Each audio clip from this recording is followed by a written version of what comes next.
speak the truth, the facts, from the good, the bad, the ugly, and sometimes the very unpopular opinion. Today we're going to be talking about a maximum security prison that is located in Waupun, Wisconsin.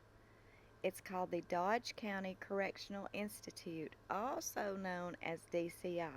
DCI is an adult male maximum security prison. In 1977, the Wisconsin Department of Corrections changed the name of the institution from Central State Hospital for the Criminally Insane to Dodge County Correctional Facility.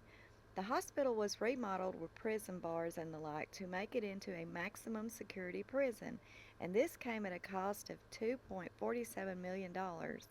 In 1993, the facility took on another massive project in expanding the size of the institute at a cost of $45 million, and the size of the facility was more than doubled. On June the 17th, 1996, the first female prisoner was admitted to the institute, making it the only reception center for both male and female adult felons committed to the Wisconsin Department of Corrections. In 2004, the female area of the prison was moved to Dodge Correctional Institute. DCI still serves as a central medical division and provides both inpatient and outpatient care for both male and female inmates. As of 2018, the population of DCI was 1,765 male inmates. On June 19, 2020, the Daily Dodge reported that at least 2 Dodge correctional inmates were diagnosed with COVID-19, and the nearby Waupun Correctional Institute had reported 228 cases, and that is where Stephen Avery, from the famous Netflix series of Making a Murderer, is housed. At this time, the Waupun prisoners with positive COVID-19 are being quarantined at the Dodge County Correctional. Dodge County Correctional is actually like a reception center, and what that is it's sort of like what they refer to as a halfway house when you're getting out of prison soon and you go to a halfway house, and it kind of helps you to learn how to live in the free world again after you've been incarcerated for so long. You have to kind of learn how to function in the outside world again. That's kind of exactly the opposite of what Dodge Correctional Institute is. DCI actually helps people that has always been on the outside world and had never really gotten into any trouble, had never really been in jail or prison before, and it kind of helps them to learn how to live life inside prison. And after they have went through their mental evaluations, their psychological evaluations, and been there for a certain amount of time, they will then be transferred onto a regular maximum security prison. So it's kind of like a transition from the outside world to learning how to live life in prison. Through the years, there's been many notorious people that has been housed at DCI. Even right now as we speak, Christopher Watts is an inmate at DCI, and if you're not familiar with the Watts case, I have many videos about that case on my channel, so I suggest you just go look at some of those because I've went over them thoroughly and explained exactly what his case is about. But today we're going to be talking about an OG from DCI, Ed Gein. Edward was actually in DCI when DCI got its name. He was originally sentenced there when it was still the Central State Hospital for the Criminally Insane. And criminally insane is an understatement, really, to what this guy is. Edward Gein, actually, an inmate there for 20 years, and he died there. And we're going to talk about him today, and I know you've probably saw his name around on the notorious serial killer list here and there, but you may not have actually looked into him. You may have heard bits and pieces of who he is or what he did, but he's got a very psychotic story, and that's what we're going to talk about today, and it's very well worth the listen and watch. And I want to advise you right now if you're squeamish, if you have a weak stomach, or if you just really can't handle absolute, straightforward, true crime facts, reports, crime scene photos, then please leave now, because this video is not going to be for you. Because Ed Gein was a psychopath. And there is the warning. If you cannot handle crime scene photos and actual crime scene talks and the like, then please leave now. Ed Gein, also known as the Plainfield Butcher, also known as the Plainfield Ghoul. As we're all pretty aware of, most of your true crime, crazy convicts, most of them all had a very domineering and demanding mother. Lots of them was also, and for the majority actually, also they were very religious fanatics, and they were just very serious in their preaching to their children, and they actually would demand with like iron fists that their children actually go by their religious words and preachings to them. Well, Edward Gein was absolutely no exception to this rule. Born Edward Theodore Gein on August the 27th of 1906 in La Crosse, Wisconsin, to George and Augusta Gein. Ed was the second child to George and Augusta, with their first child being named Henry. Ed's childhood was rocky and unstable, just to say the least. His father was shy and timid and quiet, but he was also an alcoholic. His dad kind of tried to just drink all of his problems away so he would not have to listen to their extreme, devout, religious mother. So he pretty much just stayed drunk all the time and boozed out just so he wouldn't have to listen to her, because she was extremely a religious fanatic. Ed's mother was extremely strict, and she ruled over the children. She frequently belittled and talked down to the children as well. She was constantly preaching to them about sinning and lusting after women, and teaching her sons that women and sex were vile and of the devil. She demanded they follow her strict religious upbringing or else. The family moved to Plainfield, Wisconsin in 1915 when Ed was just 9 years old. Him and his brother rarely ever left the family farm to go anywhere other than when they were occasionally allowed to go to school. But the classmates later said that Ed was strange, and he never talked to anyone except himself. He would sit in the back of the classroom and laugh and just talk to himself. In 1940, at 34 years old, and he was still living in his parents' home, his father passed away. Henry and Ed had to pick up random odd jobs around town to support their mother, who still ruled over their every move and thought. One of the odd jobs that Ed done was to babysit. Henry had started seeing a divorced lady with 2 children, and his mother was furious about him seeing a Jezebel. She condemned and preached and prayed over her son's lusting, continuously telling him he was living for the devil and he was going to go straight to hell. Henry started speaking up to his mother and was not obeying her rules, and she was furious. Henry had started calling his mother out on this and telling her she was wrong, and he would not burn in hell for dating a woman. When Ed would hear Henry speak out to his mother, it upset him very much. He would get very mad at his brother for speaking to his beloved mother in such a tone to tell her she was wrong and not acceptable whatsoever in Ed's eyes. His mother was perfect. She was his best friend and his only true love. And Henry started speaking harshly to her, which made Ed mad. On May the 16th, 1944, and ironically, May the 16th is also Chris Watts' birthday. Isn't that a odd coincidence?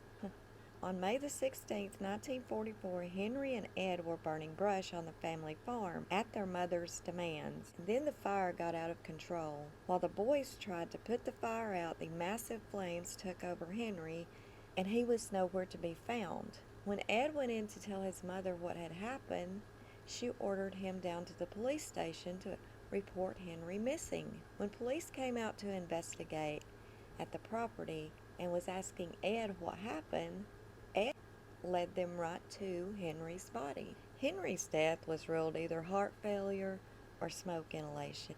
although most people actually believes that Ed murdered his brother by smothering him because his mother thought he was doomed for hell anyway if he ended up marrying this Jezebel. Now the home was only left to Ed and his very aging mother, who continued to order and make demands of him.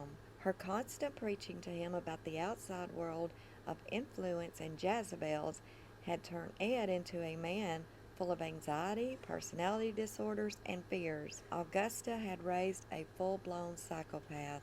Augusta had a paralyzing stroke shortly after Henry's death, and Ed was left to take care of his mother's every need. Ed continued doing odd jobs and babysitting just to bring in some extra money to help with the financial and the home goods that they needed and he needed to bring to his mother. Ed never dated anyone and never even left the home unless it was to get supplies, and it was only at his mother's request and approval that he even left then. Then, in 1945, 1 year after the questionable death of Henry, Augusta Gein passed away from a second and fatal stroke, leaving only Ed by himself, alone in their family farm home. Ed was absolutely lost. He was left inside this large farmhouse and never been able to make any decisions for himself. He was paranoid of the outside influences that his mother had warned him about his entire life. Ed was actually coming unhinged. He kept his mother's room spotless and pristine. He tried to believe in his mind she was still alive, and he would have talks with her each night, and he even set out her clothes and set a place for her at the dinner table. While he totally neglected all other areas of the home to a hoarder capacity, he had mounds of trash with thick dust covering every inch of the home, except his mother's very spotless and immaculate room. Ed never touched his mother's room after she died. He actually boarded the room up and left it exactly as she had left it. Ed started venturing out somewhat, but one of his favorite places to visit was the library and local magazine stores. He would read deeply into books on science and anatomy, cannibalism, and even Nazi experiment. He was fascinated with all parts of the human body. Around the time Ed started venturing out of his home, ironically, people started being reported as missing in the Plainfield area. It was said that they just started disappearing into thin air. Mary Hogan owned a business in town called Pine Grove Tavern. On November the 16th, 1957, now let me stop there, November the 16th was also the day that Nicole's big coming out to the public about everything, and she done her interview with the Denver Post. That's the day all that happened, but it was 2018. But it's just odd to me how Chris and Ed have so many things alike in their issue here, or in their crimes. Like Ed's mother's name's Augusta. Well, it was August when all of that happened as well. His name is Ed, and if you saw the Lifetime movie about Chris Watts, Confessions of a Killer, well, in that movie, it was said that his dad's name was Ed. So, there's a lot of comparisons in their case, and I just find that odd, especially with them ending up in the same prison. But on November the 16th, 1957, police were called to a local hardware store in Plainfield. Upon arrival, they saw a trail of blood that started from where the cash register was, that was now gone, and the blood trailed all the way to the back door of the business. The employee, Bernice Worden, was nowhere to be found. Bernice's son, Frank, was the deputy sheriff and immediately suspected Ed Gein, as he turned his investigation onto Ed due to the fact he had been seen around the area a lot lately. He was a very odd and introverted person, and the last receipt from the store was to Ed Gein. Frank sent officers to Ed's home to bring him in for questioning. Upon arrival at the Gein farm, what officers found can be described as an absolute house of corpse. Something far, far more sinister than any Hollywood horror movie could ever compare to. Upon entering the home, they immediately noticed the smell. Some viewers may find the following video disturbing. Viewer discretion is advised. Some viewers may find the following video disturbing. Viewer discretion is advised. The flies. Home, they saw Frank's mother, Bernice. Her body was hanging from the ceiling joist by her feet. She was cut from the chest all the way down her body. Her intestines and organs had been removed, and she had no head, and hung up like an animal being cleaned. Ashtrays randomly set around were made from human skulls. In the kitchen area was many human organs being kept inside large glass pickle jars. There were organs and heads in the refrigerator, and human skulls that had been turned into cereal and soup bowls. Ed was using these bowls as his dishes, and his silverware was made of human bones as well. There was several skulls with the bone spoons inside them with leftover foods from the inside of the kitchen sink. A cauldron was on the stove, and it had various organs and body parts that was being cooked into some sort of stew he had obviously consumed from seeing the leftover soup inside the bowls made of human skulls. It is also said that many times Ed would actually take bowls and canisters of his soup to nearby neighbors and friends and share his famous soup recipe with the community. Upon arrival at the police department, the sheriff, Art Shaley, allegedly assaulted Ed by slamming his head into a wall several times. And for this reason, Ed's first confession was thrown out. A few days later, at the next interrogation, and after a short time of being questioned about what was discovered in his home, Ed confessed to killing Bernice as well as Mary Hogan 3 years earlier. After further questioning, Ed tried to make his crimes appear less sinister by trying to explain to detectives that the largest majority of the jars of organs and dishes and heads that was found in his house were from people that were already deceased, and that he did not murder them. He had robbed graves and dug up people and brought their bodies back to his home to experiment with. He said he would dig up bodies of recently buried women that reminded him of his beloved mother. He said he had visited 3 different local cemeteries about 40 times over the years, and although it is known there was more than that, he said he really wasn't sure because he would black out and he would go into a daze when he would go for the graveyard visits, and he would take middle-aged women that resembled his mother only. He said over the 40 times that he did visit the cemeteries, it was only like half of the time that he would actually come back with a body, because he would wake up during the middle of his blackout days and realize what he was doing and go home without taking a body. He also claimed he never had sex with anyone from the cemeteries because they just smelled too bad. He would cut off various body parts and store them in jars, as well as skin them and make masks and suits from their skin. He would only wear the human skin outfits and masks around the house. Among one of his homemade human accessories was a belt that he had made from human nipples. Police were able to verify that at least 10 bodies of women's remains were found inside his home. He had also made home decorations from the skin and hair of the people that he kidnapped and stolen and dug up from the graves. He made things like lampshades, tablecloths, throw pillows.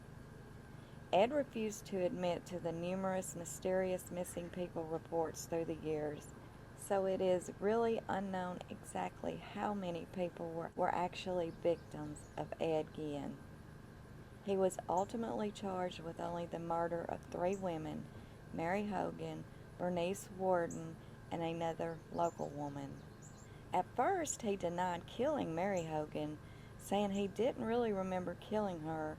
However, her head was found in a paper bag in his house, so he admitted that he probably did do it.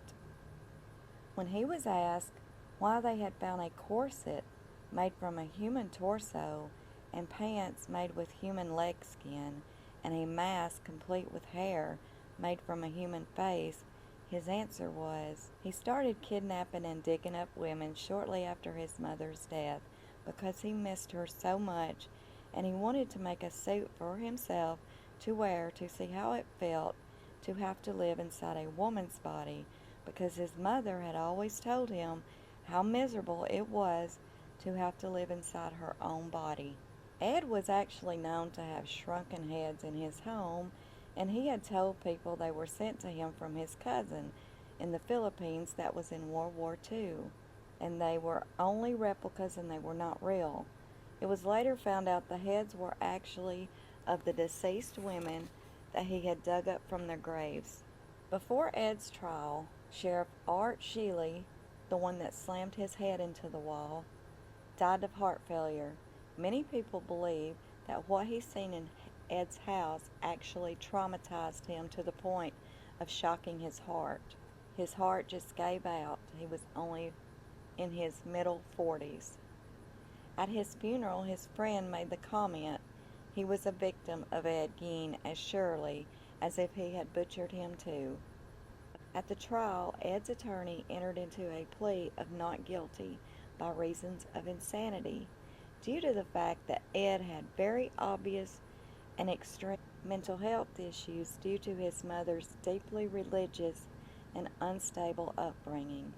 As a result of that plea, Ed was declared mentally unfit to stand trial and was immediately admitted into Central State Mental Hospital, a place he was familiar with as he had previously worked there doing random odd jobs such as a medical center aide, a mason, and a carpenter's helper.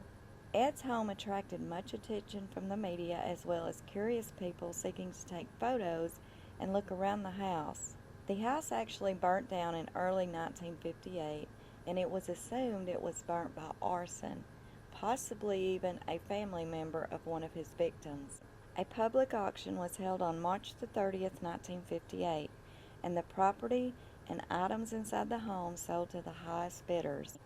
Ed's car was also sold at the auction for a price of $760 to Bonnie Gibbons, a carnival operator. Bonnie put the car in his carnivals and charged 25 cents to see it. After 10 years, the psychiatrist found him now fit to stand trial for his crimes. In November of 1968, he was found guilty of the murder of Bernice Worden, but seeing as he was declared insane at the first trial in 1958, he was committed back to the Central State Mental Hospital. In 1974, Ed submitted an attempt for release on the grounds that he was a danger to others at the mental hospital. That was obviously rejected, with the reports from the hospital stating that when he was not in a manic state, he was quiet, calm, and he stayed to himself. In 1977, the institution was renamed the Dodge Correctional Institute. Around this time, Ed's health began to deteriorate, and he eventually died of lung cancer on July the 26th, 1984, at the age of 77. Ed was the first time in America that it was ever known of crimes such as his, turning human skin into clothing and decoration, using human bones to make kitchen dishes, and necrophilia had never been talked about or heard of then. In 2000, Ed's grave marker was stolen. Through the years, people had chipped pieces of the stone away and kept as souvenirs. Police were given a tip who had the stone, and its location was Seattle, Washington. Following up on this tip, police identified and claimed it from Shane Bugbee from Angry White Males, who tried to say it was a fake, but Seattle police believed it was real and confiscated it, and it is now in the basement of the Plainfield, Wisconsin Police Department. True crime in America actually started with Ed Gein. Movies and books were made by being inspired by his true-life horror crimes. Movies such as Psycho, The Texas Chainsaw Massacre, Bates Motel, and Silence of the Lambs, just to name a few. Some of the items found inside his home when it was searched were chairs covered with human skin as upholstery. Skulls were used as bowls and bedposts. There were 9 vulva, which is external genitalia, of women, found inside a shoebox. The doorbell on the front door was made from a human nipple. Lampshades made from the skin of a face. Human lips were used as a drawstring and tied on a window shade. Dice made from human bone. Gloves from hand skin. Mask consisting of the victim's entire face, including their hair, forehead, eyebrows, eye holes, even eyelashes, ears, nose, chin, and jaw. Wastebasket made of human skin. He had a collection of noses, a wall hanging from various body parts, a torso vest complete with female breasts sewed on, and an apron he made of skin that had a nipple sewn on the left breast portion of the apron. No breast, only the nipple. It had a partial face, eyes, nose, and upper lip that was sewn into the apron's left hip, a pair of ears sewn where the pockets should be. There was a face on the right thigh region, and on the bottom right side near a jagged hem is a breast that was complete with the nipple. He wore this apron when he cooked. He sewed pieces of skin together and made dresses that he would wear around the house. What I found very ironic is when I went to find these pictures and add them into the video, I also seen where there's many places on Etsy, eBay, different stores that are actually selling replica items that were found in his home. I mean, who would wear this kind of thing? Who would decorate their home with this kind of stuff? Now, obviously, this stuff is made from just regular leather, and it's fitted to make it look like faces and body parts, but who would wear this kind of... This is crazy. I don't understand how people idolize these sort of people. And they were chipping pieces of his tombstone off and taking it home with them as a souvenir. Some of the things that was left that didn't burn in his home, people bought at the auction. I don't even see how that was legal, to buy bones of deceased people and masks. I don't see how that was legal at all. Obviously it was, because they're highly collectible items today. It's unbelievable that there's people like that. And if people would actually buy this kind of stuff and be inspired by wearing it, what kind of people are they? They actually even have action figure dolls of this guy. It's insane. Unreal. But I just wanted to tell you the story of one of the notorious and famous people. Just happened to be one of America's first, if not America's first, serial killer, grotesque person is right where Chris Watts is today. And even the little facts of the story that I just typed up and wrote for you guys, there's so many sayings and likes, and I'm sure that definitely is just coincidence, but it's also odd in a sense. It's almost creepy. I know the reason he was put there is for quote-unquote his safety, because he didn't know how to live life in prison. But you know what? That's his own fault. I don't even know what he expected. Did he think he just wasn't going to go to prison? Or did he think he was just going to get a slap on the wrist? Or I don't know what he was thinking. But if he thinks, and I have heard in some of the letters he's written to people, that he thinks it's bad at the prison he's at because the toilet seat is hot, because it's chrome, and his bottom sweats on it when he has to sit on it. If he thinks having a hot, sweaty, chrome toilet seat is such a terrible thing, then wait till this transition is over of why he's even where he's at to begin with, and he's put over in Waupun prison where Stephen Avery is. and I believe that's probably where it'll go. They probably won't put him back in Colorado because they were literally trying to kill him there. So they may just move him down the road to the prison where Stephen Avery's at. But even that's not no transitional prison. That's a straight up prison there. His time's limited where he's at.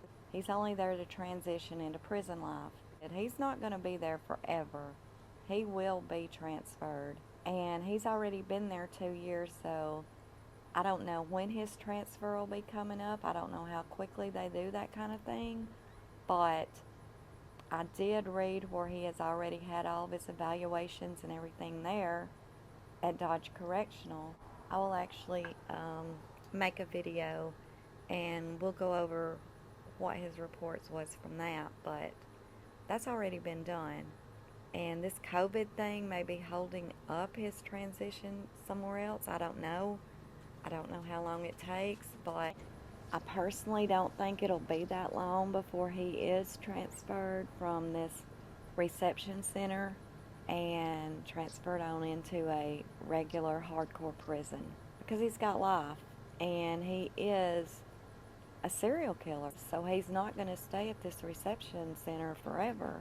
This is just a transitional stay or a holding center. It's like a halfway house, but quite the opposite of learning to live in the outside world. You got to learn to live in prison, and you got to learn how to deal with stuff. You got to learn prison rules and all that kind of thing. So that's the only reason he's there. It's going to be bad when he does, because the whole world knows about his crimes, and people don't take too lightly to being a family annihilator. Okay, guys, I just wanted to run this story by you today. I hope everybody is still okay at their stomach and was able to sit through it, but now you have a little knowledge on DCI and at least 2 of its notorious inmate. And one, Ed Gein, would have been actually one of the first inmates since it's been Dodge Correctional Institute. He was like already there when it became that, so he was one of the first there, and of course he died there as well. Alright guys, y'all have a great day, and until next time, this is UnJustified.